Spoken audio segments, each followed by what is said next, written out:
السلام علیکم ورحمۃ اللہ وبرکاتہ۔ بسم اللہ الرحمن الرحیم۔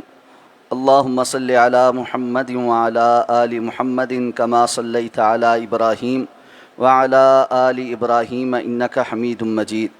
اللہم بارک علی محمد وعلی آل محمد کما بارکت علی ابراہیم وعلی آل ابراہیم انک حمید مجید۔ ان یعلا ابن امیہ رضی اللہ عنہ قال لی رسول اللہ صلی اللہ علیہ وسلم اذا اتتک رسلی فاعطہم 30 درعا قلت یا رسول اللہ اعاریۃ مضمونۃ ام عاریۃ مؤداہ قال بل عاریۃ مؤداہ۔ رواہ احمد و ابو داؤد وصححہ ابن حبان۔ حضرت یعلا ابن امیہ سے روایت ہے، وہ فرماتے ہیں کہ جناب نبی کریم صلی اللہ علیہ وسلم نے مجھ سے ارشاد فرمایا کہ جب میرا قاصد تمہارے پاس پہنچے تو تم انہیں 30 زرہیں دے دینا۔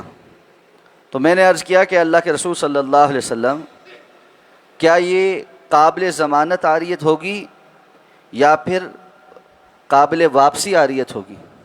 تو نبی کریم صلی اللہ علیہ وسلم نے ارشاد فرمایا نہیں بلکہ یہ قابل واپسی عاریت ہوگی۔ اس حدیث کو امام احمد و امام ابو داؤد نے روایت کیا اور امام ابن حبان نے اس کو صحیح کہا۔ عاریتاً کوئی چیز دینے یا لینے سے متعلق احادیث ذکر ہو رہی ہیں۔ اس حدیث مبارکہ کو بیان کر کے جو اہم مسئلہ ثابت کیا گیا ہے کہ آپ صلی اللہ علیہ وسلم نے 30 زرہیں، زرہ جو جنگ کے وقت لوہے کا خود سا سینے کے اوپر اور بازوؤں کے اوپر پہنا جاتا ہے، جنگی لباس جس کو کہتے ہیں، تاکہ دشمن کے تلوار کے اور نیزے کے وار سے بچا جا سکے۔ تو آپ نے ان کو کہا کہ تم 30 زرہیں جب میرا قاصد آئے گا تو اس کو دے دینا۔ تو معلوم یہ ہوتا ہے کہ وہ زرہ کا کاروبار کرتے تھے۔ تو انہوں نے کہا کہ اللہ کے رسول یہ آپ مانگ رہے ہیں تو یہ گارنٹی والی عاریت ہے یا قابل واپسی والی عاریت؟ مضمونہ کا مطلب ہوتا ہے گارنٹی والی، قابل ضمان، یا صرف قابل واپسی والی عاریت؟ تو آپ نے فرمایا قابل واپسی والی عاریت۔ اب اس سے یہ پتہ چلا کہ عاریت کی یہ 2 قسمیں ہو سکتی ہیں، یعنی جو چیز آپ نے کسی سے عاریت لی ہے اس کی 2 صورتیں ہو سکتی۔ ایک تو یہ کہ گارنٹی کے ساتھ اگلا بندہ کہے کہ یہ میں آپ کو واپس کروں اور آپ کا آپس کا معاملہ اس معاہدے پر ہو جس طرح انہوں نے پوچھ لی، اور دوسرا یہ کہ یہ قابل واپسی کم ہوگا، مطلب یہ ہے کہ اس کی گارنٹی نہیں ہے، اگر وہ ٹھیک ٹھاک واپس آ گئی تو واپسی ہوگی، اگر وہ ضائع ہو گئی تو جس طرح کا اس کا نقصان ہوگا وہ آپ کو برداشت کرنا پڑے گا۔ در حقیقت حضرت یعلا کا یہ پوچھنا اس لیے تھا کہ ظاہر بات ہے جنگ کے اندر جب زرہ پہنی جاتی ہے تو اس میں نقصان بھی ہوتا ہے، اس نے دشمن کا وار روکنا ہے، کہیں سے وہ ٹوٹے گی پھوٹے گی۔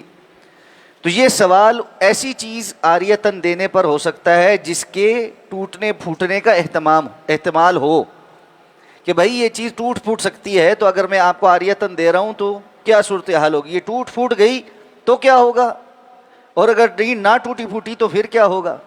تو آپ صلی اللہ علیہ وسلم نے ان کو واضح کیا کہ یہ تم اس شرط پر دے رہے ہو کہ اگر یہ ٹوٹ پھوٹ گئی تو جس حالت میں واپس آئے گی اس حالت میں تمہیں واپس مل جائے۔ یہاں یہ بھی سمجھ آنا چاہیے کہ زرہ جو ہوتی ہے وہ 100% ضائع نہیں ہوتی، بلکہ اگر ٹوٹ پھوٹ کا شکار بھی ہوگی تو بہرحال وہ موجود تو رہتی ہے، کیونکہ وہ لوہے کا ایک خود سا ہوتا ہے، وہ 100% تو ختم نہیں ہوتا، الا یہ کہ دشمن اس کو لوٹ کے لے جائے۔ تو اس لیے ایسی چیز جس کے اندر کسی ٹوٹ پھوٹ کا احتمال ہے تو اس کو عاریتاً دیتے ہوئے اس بات کو واضح کر لینا چاہیے تاکہ کل کو آپس میں کسی قسم کا اختلاف نہ بنے۔ یہاں یہ بات بھی سمجھ لینی چاہیے کہ حضرت یعلا نے رسول اللہ صلی اللہ علیہ وسلم سے یہ سوال کر لے، اگر وہ ادباً خاموش رہتے تب بھی آپ نے جس حالت میں واپس کرنی تھی انہوں نے لے لینی تھی، لیکن انہوں نے وقت پر اس کا سوال کرنا مناسب سمجھا۔ تو ادب اور احترام کے تقاضے کے منافی نہیں ہے یہ کہ بندہ کسی بڑے کو کوئی چیز دیتے ہوئے اس سے پوچھ لے کہ آپ کی اور میرے درمیان اس پر کیا بات طے ہے، تاکہ کل کلا کو واپسی کے وقت کسی قسم کا اختلاف بھی نہ پیدا ہو اور دل کے اندر کوئی اشکال بھی پیدا نہ ہو کہ دیکھو میرے ساتھ ایسا ہو گیا. اللہ تعالیٰ سمجھ کر عمل کرنے کی توفیق عطا فرمائے. سبحانک اللہم و بحمدک، اشہد ان لا الہ الا انت استغفرک و اتوب الیک.